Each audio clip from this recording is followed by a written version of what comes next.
أعوذ بالله من الشيطان الرجيم.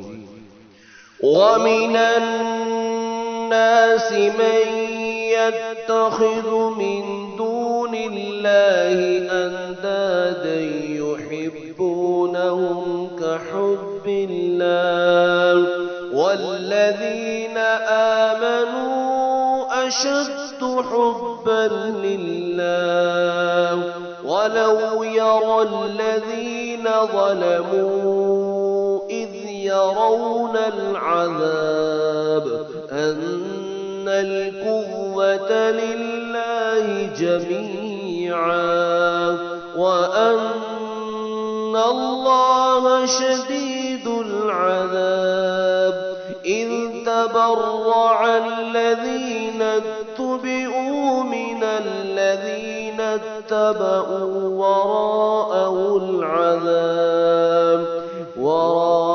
العذاب وتقطعت بهم الأسباب وقال الذين اتبعوا لو أن لنا قرة فنتبرأ منهم كما تبرأوا منا كذلك يريهم الله أعمالهم حسرات عليهم وما هم بخارجين من النار.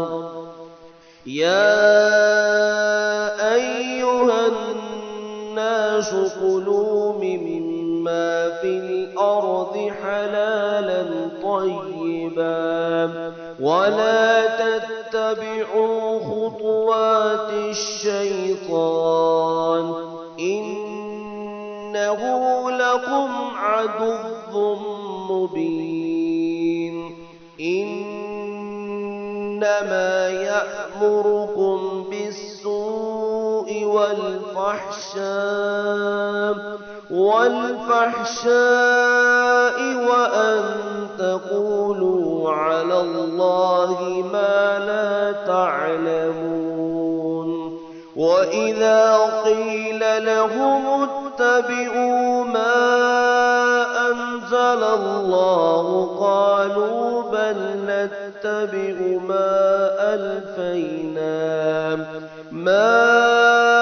ألفينا عليه آباءنا أولو كان آباؤهم لا يعقلون شيئا ولا يهتدون.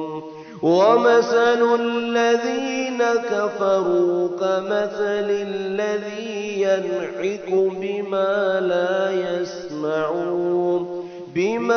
لا يسمع إلا دعاء ونداء صم بكم عمي فهم لا يعقلون.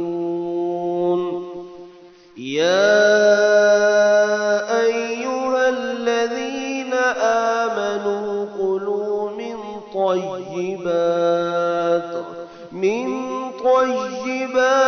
ما رزقناكم واشكروا لله إن كنتم إياه تعبدون.